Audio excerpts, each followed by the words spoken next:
And welcome back to Bengal Bites, the podcast about the Cincinnati Bengals from a real, honest perspective. I'm your host, Derek. This is episode 127. This podcast is going to be a little bit of a season recap, but mostly describing what I'm feeling after this historic Duke Tobin press conference. Earth-changing, groundbreaking, never before seen, but somehow it was exactly what I thought, and something maybe even worse. It's taken me a while. The press conference happened a week ago. I'm sure you've heard all about it by now, but as you know, in this podcast, I never want to jump to an immediate reaction. I like to take a little moment, marinate on things, and try to figure out. I'm still trying to work through what was the point of this? Like, why did they even do this? I don't even know, but we'll get into that in this episode. We're also going to discuss Mike Brown making the decision to seemingly make no changes whatsoever for anything. And he's 90 years old. Nothing is changing. We're going to keep everything exactly where we put him because Mike Brown's probably losing stuff. He's, in his 90s now. He probably doesn't want anything to change just so he knows where it is. So as long as he keeps all the same coaches, he won't have to learn any new people's names. General manager, new scouts. This is all very confusing for Mike Brown. He doesn't want anything like that. So he just wants to keep everything status quo. Just keep it the same. And everything will be fine. And I'm assuming people will still keep watching and still keep coming to the games because Joe Burrow is still going to be under contract. He can't go anywhere. Jamar Chase is still there. He assuming he doesn't get kidnapped in Cancun after the season ended in the players' exit interviews. Basically, they were asking Jamar Chase on the way out the door what he was going to do. He said, I'm probably going to go to Cancun like y'all been telling me and relax. And he deserves it. It was a great season by Jamar Chase. But we're also going to talk about, like I mentioned, Duke Tobin's over 1 hour press conference where he impressively spoke words into a microphone for over an hour and managed to say absolutely nothing. It was incredible how much nothing he said while sound was coming out of his vocal cords. Amazing. But we're going to just talk about whether or not that press conference was a success.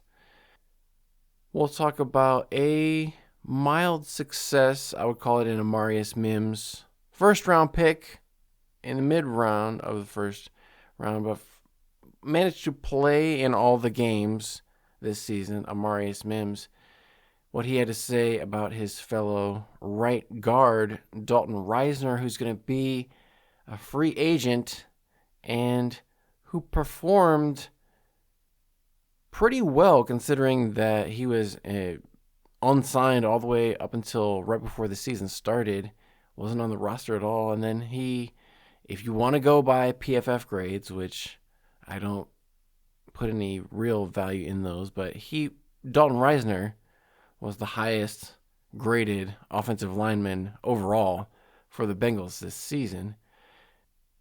But he was only on a 1 year kind of mercenary contract, kind of like the Joe Flacco contract that Duke Tobin wanted to take so much credit for in that press conference. But there was, I don't know, depending on how you look at it, there was also some major news in the AFC North. It could be a positive or a negative for the Bengals. AFC North, every other team fired or had their head coach resign.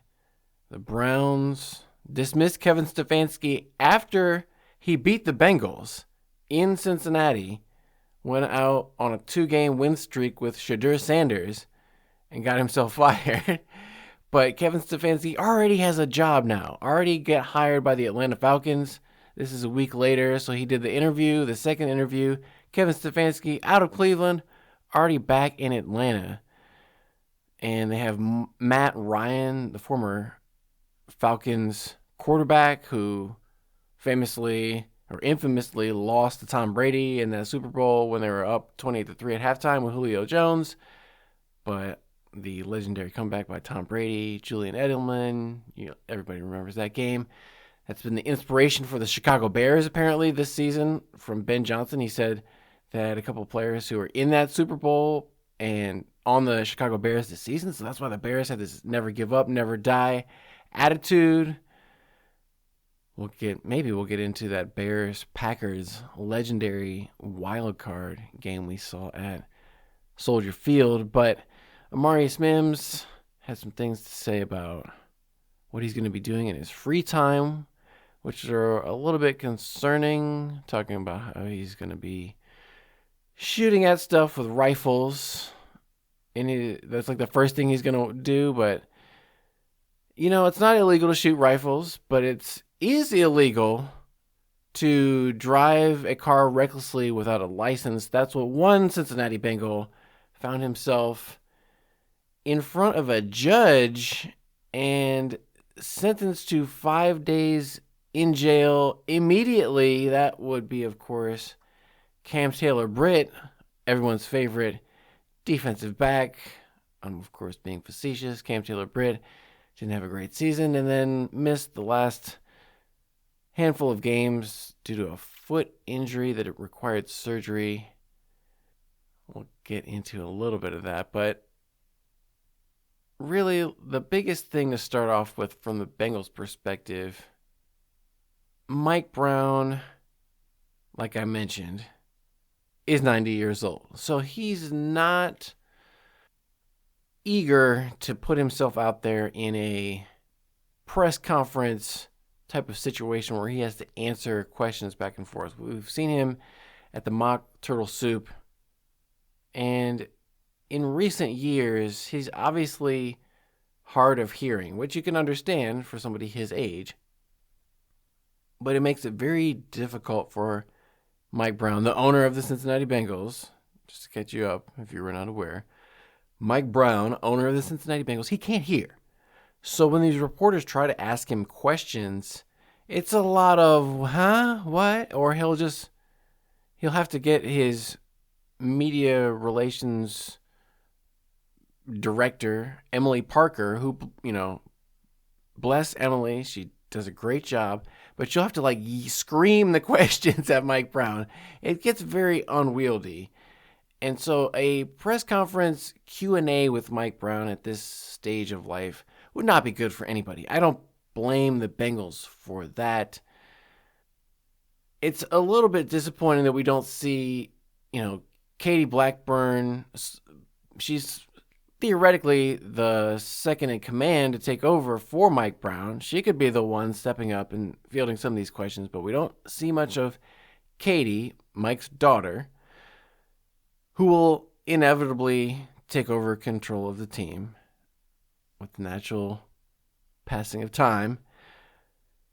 But instead, Mike Brown put out a statement that said, we're all very disappointed and things didn't go the way we wanted them to this season. We had high expectations and we didn't live up to the expectations.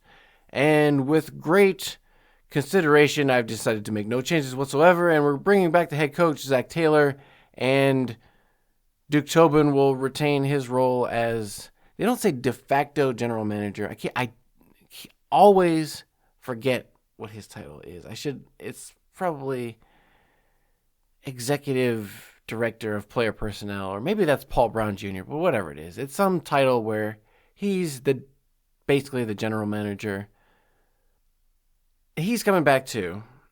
And then they said that Duke Tobin would be giving a press conference last Friday, which was 5 days in advance. So they had plenty of lead-up time for Duke Tobin to prepare.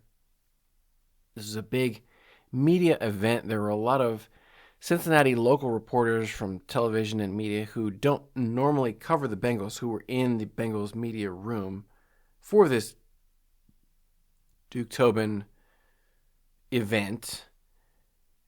And it was preceded by a Zac Taylor press conference. Like I said, I gave up on watching the Zac Taylor press conferences months ago.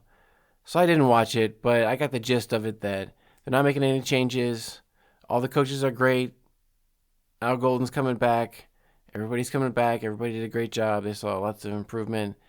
And they just, can't shoot themselves in the foot or whatever. I don't know. I read the Cliff Notes. Like I said, it doesn't matter what Zac Taylor says for me at this point. I think they could replace Zac Taylor with any of the other coaches that just got fired in the AFC North, and they could be just as good or better, probably, than Zac Taylor. But he's still under contract for 2 more seasons, so he's not going anywhere.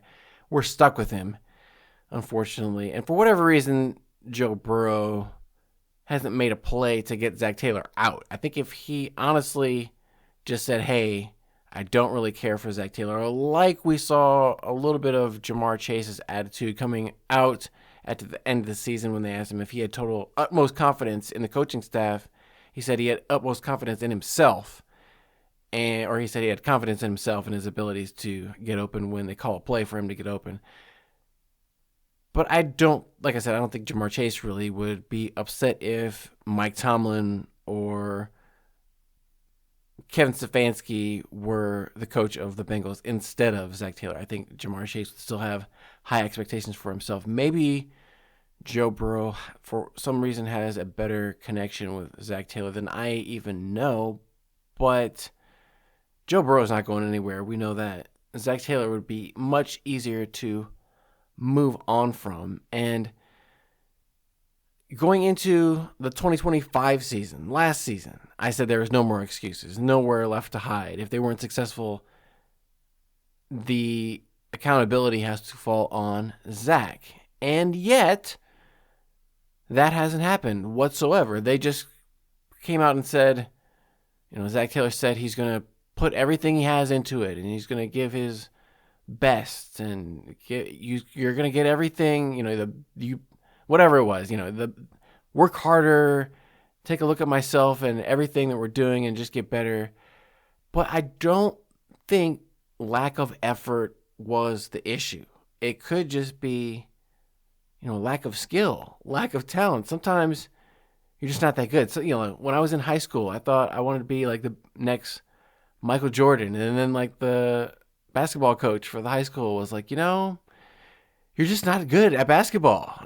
So, okay. It's not nice to hear sometimes, but maybe somebody needs to tell Zac Taylor, Coach, you're just not a good coach, Like, you lost to the Jets. Every other coach in the NFL who lost a game to the Jets this season got fired. I don't have time to go back and look up every team that was, but just trust me on this. Every other coach besides Zac Taylor who lost to the Jets, who did not have a great season.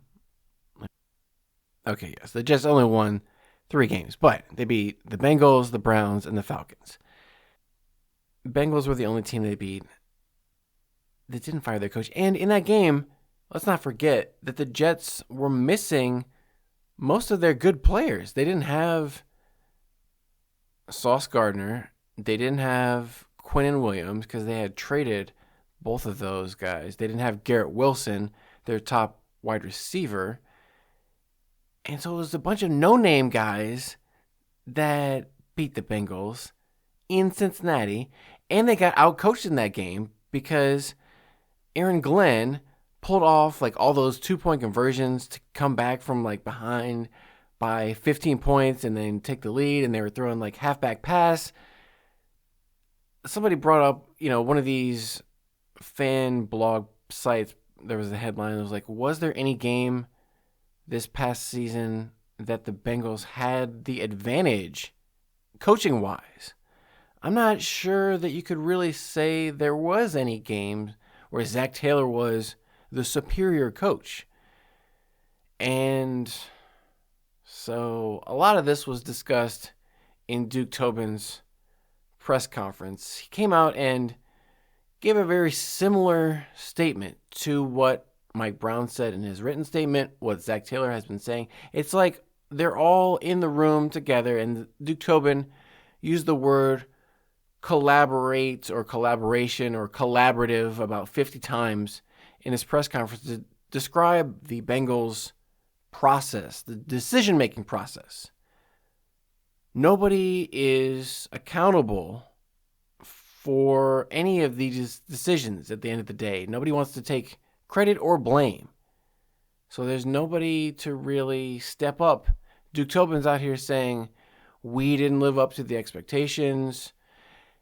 And he's going on and on about how he has been doing this his whole life. And since the moment he opened his eyes, he's been dreaming of being an NFL executive, I guess.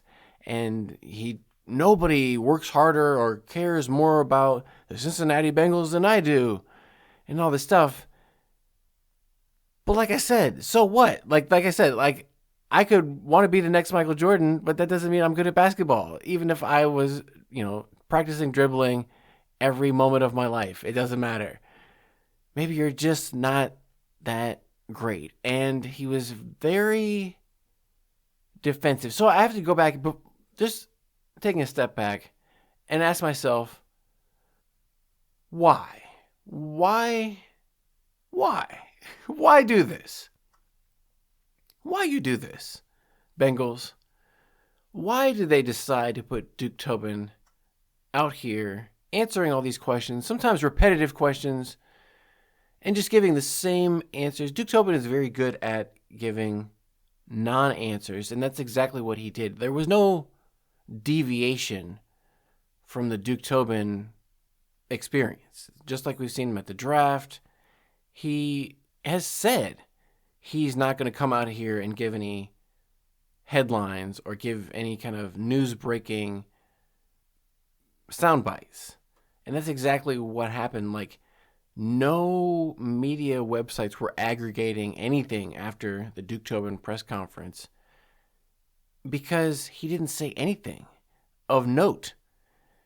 It was remarkable that he just said, he has, mentioned so many times, total confidence in everyone in the building to work harder. And it kind of reminds me of when I was playing high school football.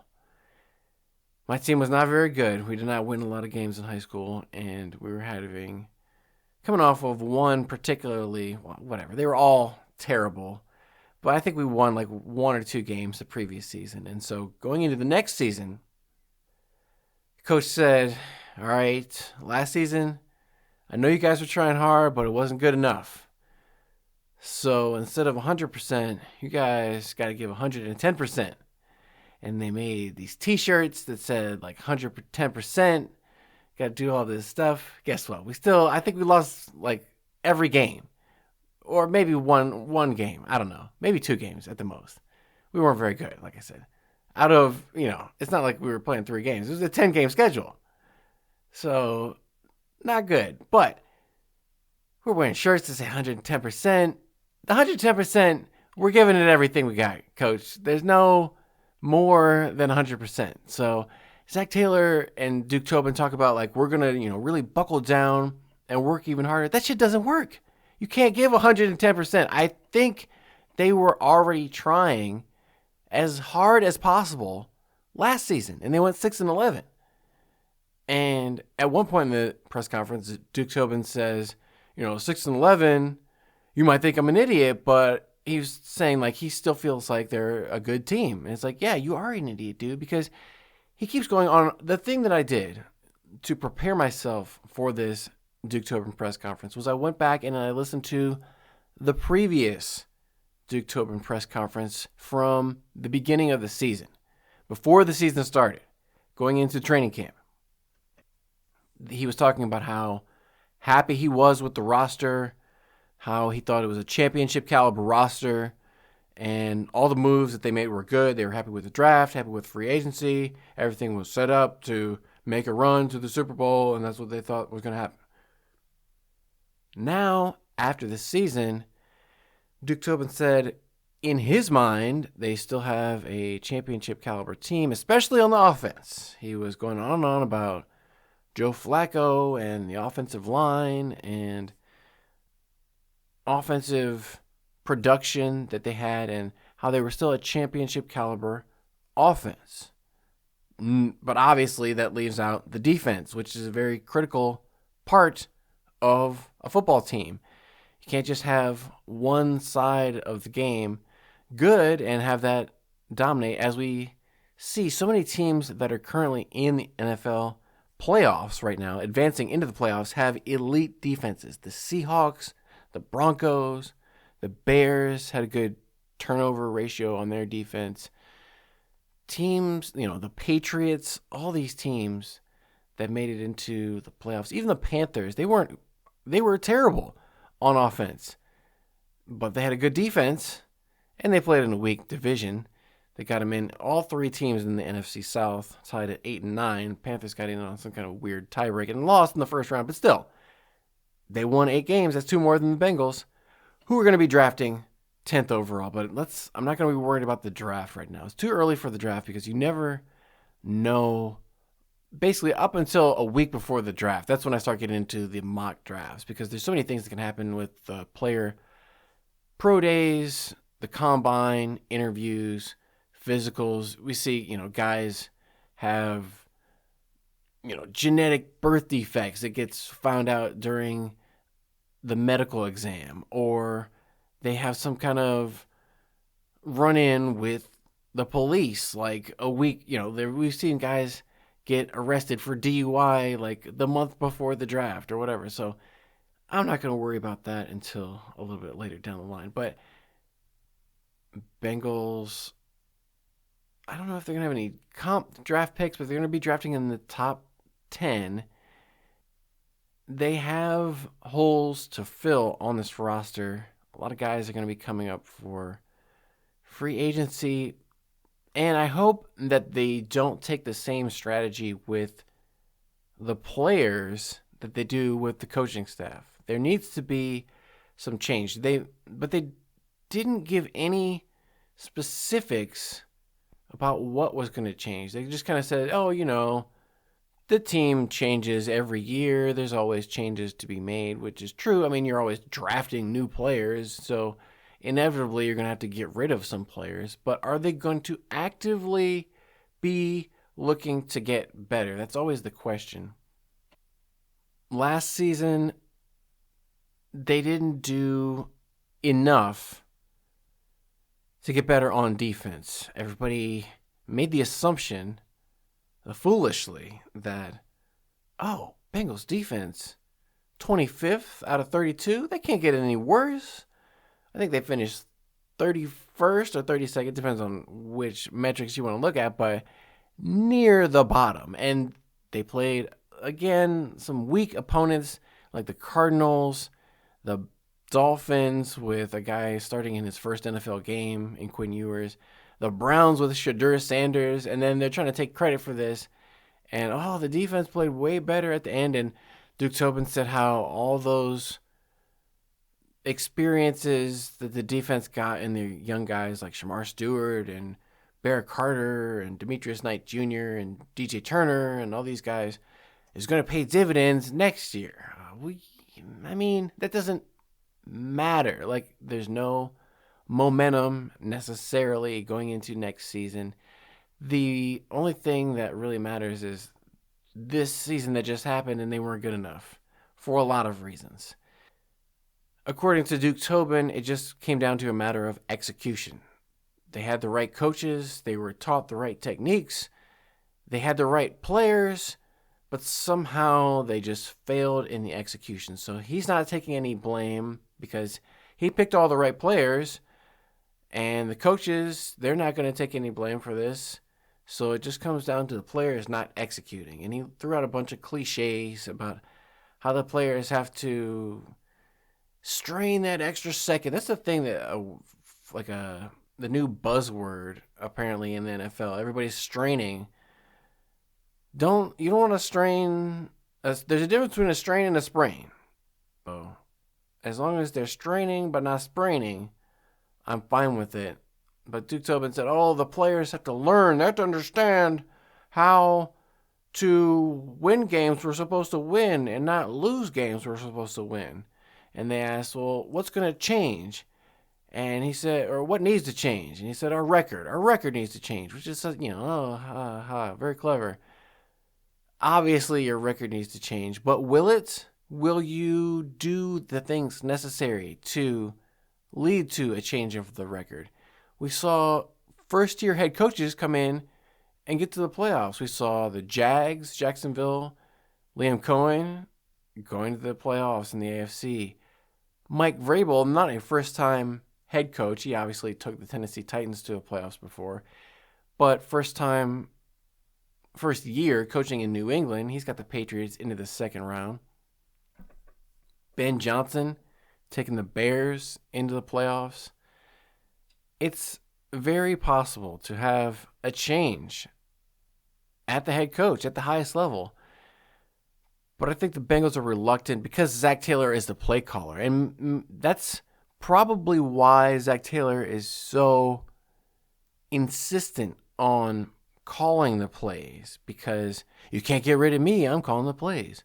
If he ever gave up that responsibility, then that would make it that much easier to get rid of him. So he wants to have that responsibility because in his mind, it gives him a little bit more job security. But I think if the Bengals really wanted to win the maximum number of games, they probably would have somebody else.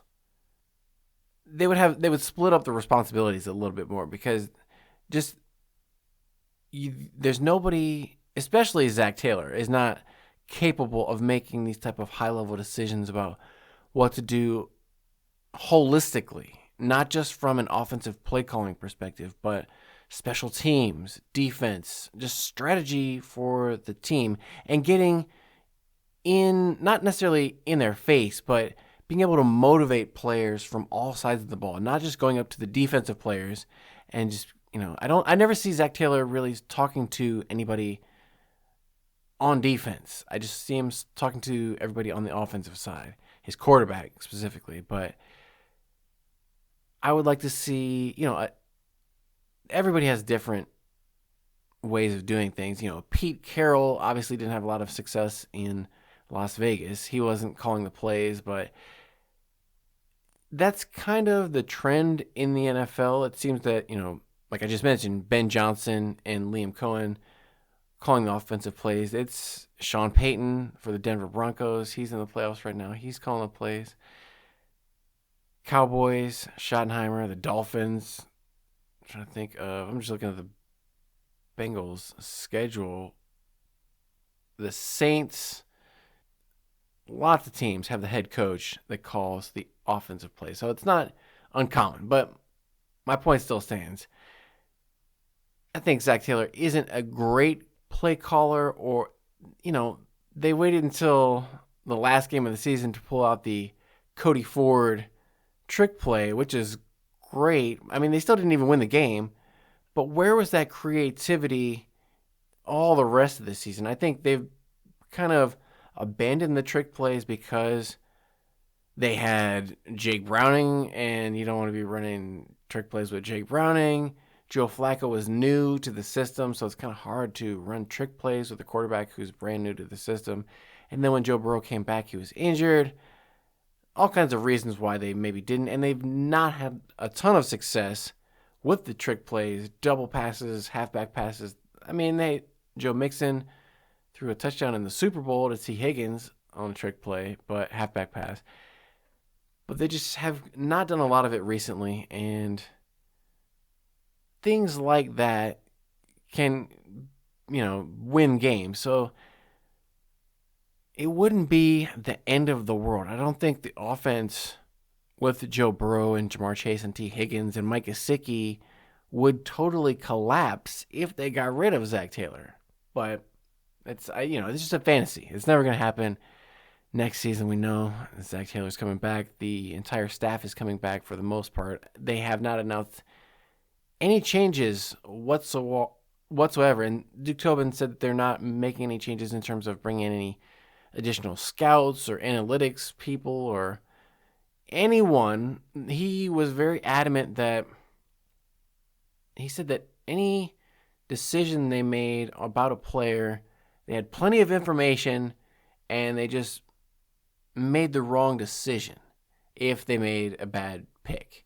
It wasn't due to lack of information, they just made the bad choice. But the issue is, it's not about, that's like a backwards way of thinking about the problem. Obviously, if you go into it with a limited set of choices and you do the research, you make a pick and you do more research, in-depth research. Okay, fine, you've got plenty of resources to do in-depth research, but the issue is you're too narrow in the scope of what you're selecting from. So if you had more resources to seek out potential draft picks, you could do more research about more people and not just have a handful of people you do deep research into.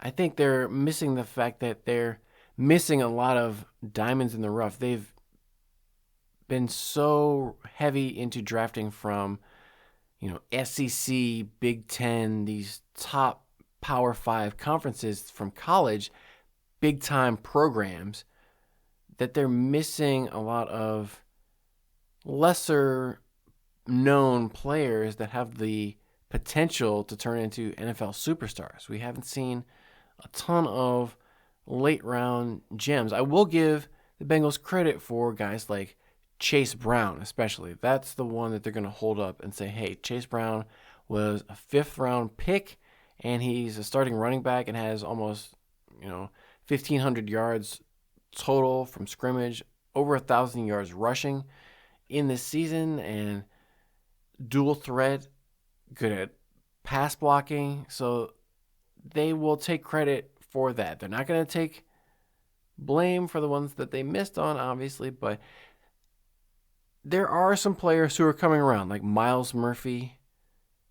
This is year 3. He's finally starting to have a little bit of production, led the Bengals in sacks.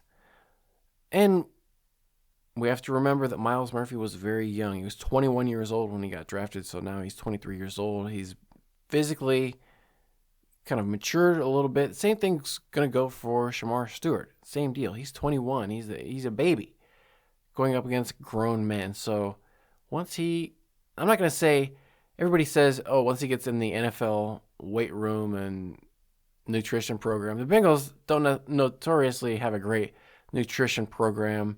They have a decent weight room and training staff, but I'm assuming what he had at Texas A&M was just as good, if not better, than the facilities that the Bengals have.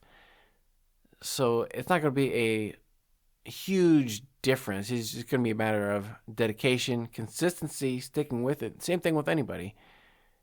And even in hindsight, I'm still not convinced this was a great move by the Bengals to put Duke Tobin out there, because was it mission accomplished? I don't know.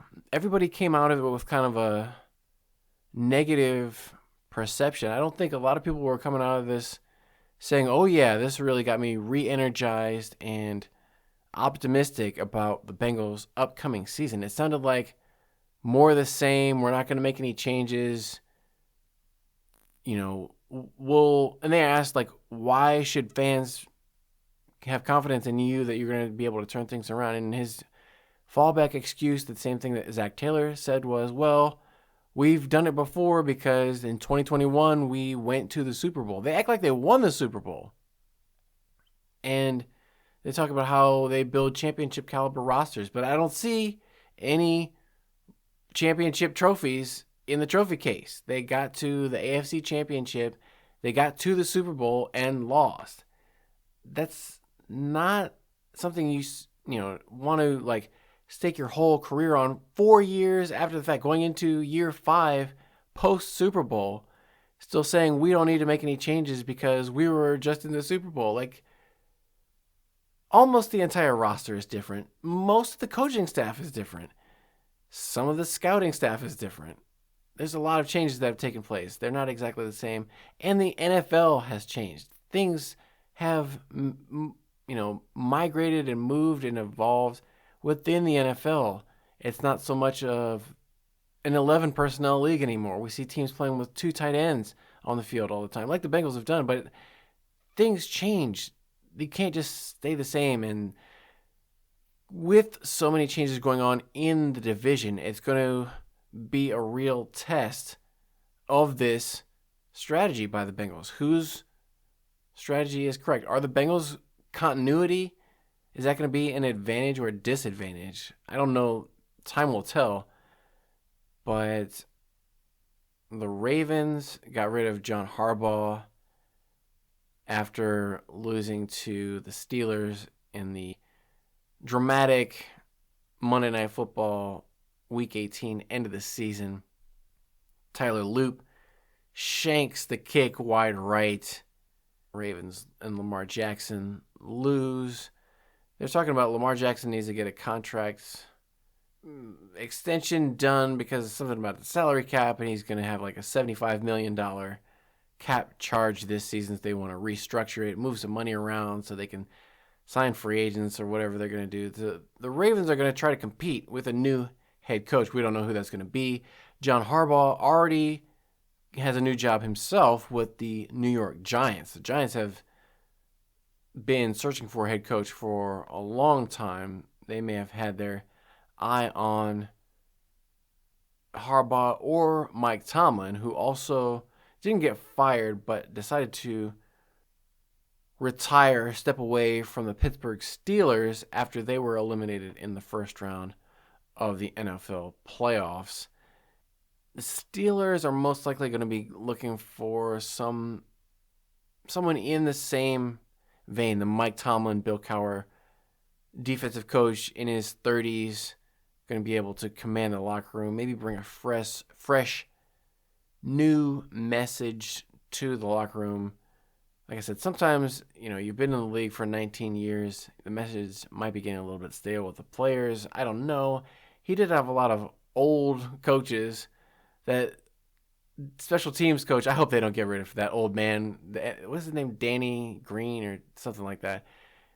The mortal enemy of chewing gum, as Rich Eisen likes to call him. But the AFC North is going to be different, and depending on who, how familiar are these teams going to be with the Bengals, what their coaching staff likes to do, it might be an advantage or a disadvantage. I don't know, because the Bengals are going to have to prepare for teams like they're brand new teams. It may be a little bit more work for this coaching staff, whereas they may have kind of figured out Mike Tomlin and John Harbaugh and the way that they like to play and call games.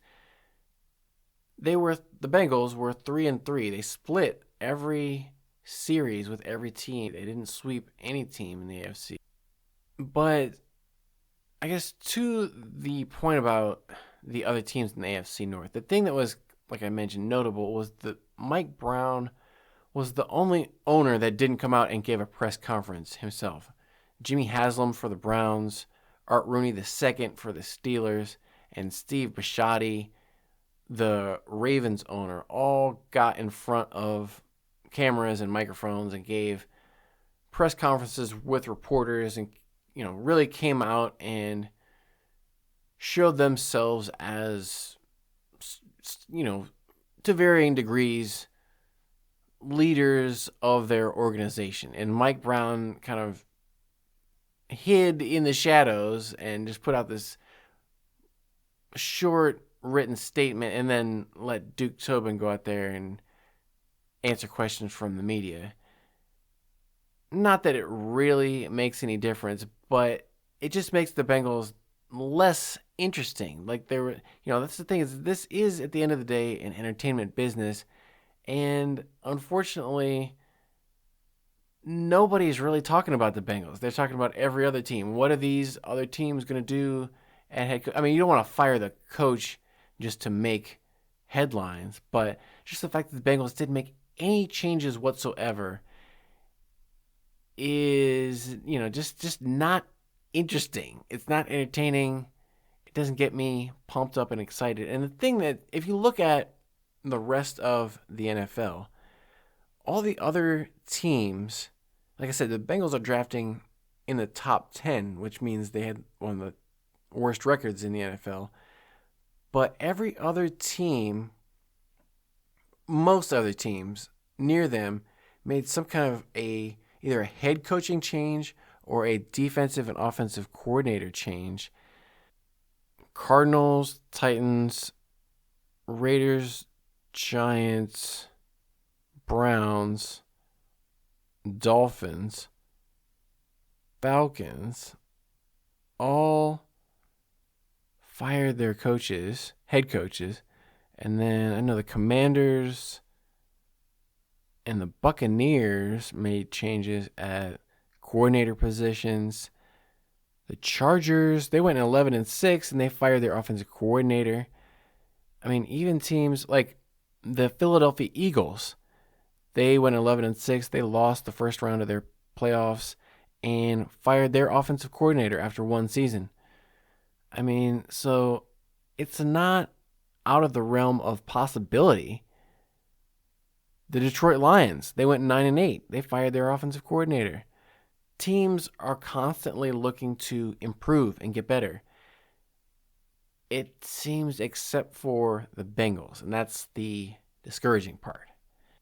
So we will have to see what happens in free agency when the new league year comes up in March. But we're in the middle of the divisional playoff games right now.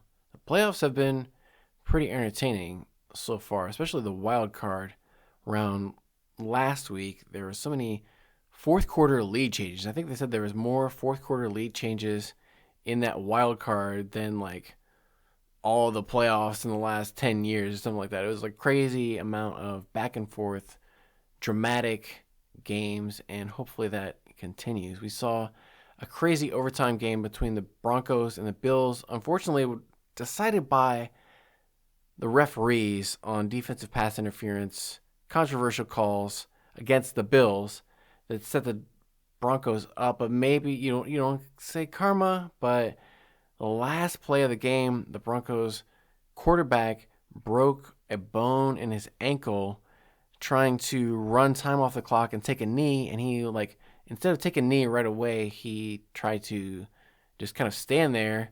So the Bills came in and tackled him, and he waited too long, so broke his ankle. He's going to be out for the rest of the playoffs. That means their backup quarterback, Jarrett Stidham, is going to be playing, which is not what anybody in Denver wanted to see, but crazy things like that happen. Nick Foles comes in and wins the Super Bowl for the Eagles. Maybe Jarrett Stidham takes the Broncos the rest. We may come back. We'll see what anything interesting to talk about between now and free agency. We may come back another episode, but we may just kind of go on hiatus like Cam Taylor Britt. I mentioned it's going to be going on hiatus. 5 days in jail. Reckless driving for Cam Taylor Britt. So apparently this was multiple incidents of Cam Taylor Britt driving. In June, he was cited for running multiple red lights and drag racing. I think he got his license taken away the first time. Then in September, after the Jaguars game in week 2, he got stopped like half a mile away from the stadium because he was doing a burnout on the wrong side of the road where there's still tons of people kind of congregating around the stadium. And so he was in court. Amazingly, they had the cameras in the courtroom, and so they showed Cam Taylor Britt. He was on crutches because he just had surgery not too long ago. He was in crutches in court. The judge was not buying what Cam Taylor Britt was selling. The attorney was like, "Oh, can we get like community service, instead of going to jail?" The judge said, "Nope, straight to jail. You're lucky I don't send him for 30 days in jail. He needs to learn his lesson. Driving like this is crazy. He's going to get somebody killed, blah, blah, blah." So Cam Taylor Britt going from the penthouse to the jailhouse, and that will probably end his Bengals career in a rather inauspicious note. The odds are not great that he's going to get re-signed in free agency coming off of surgery and going to jail. So, happy trails. But you never know. Like, I thought the Browns are going to get rid of that kicker after he missed that kick against the Bengals in week 1. And there he is in week 18 beating the Bengals on a field to end the Bengals season.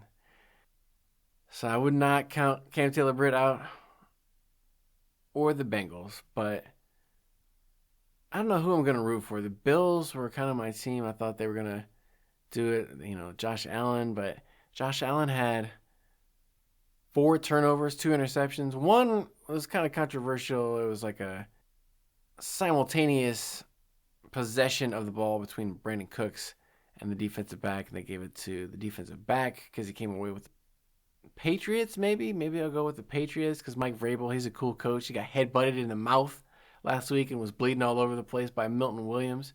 Milton Williams said he forgot that the coach wasn't wearing a helmet, and so he just headbutted him in the face with his helmet.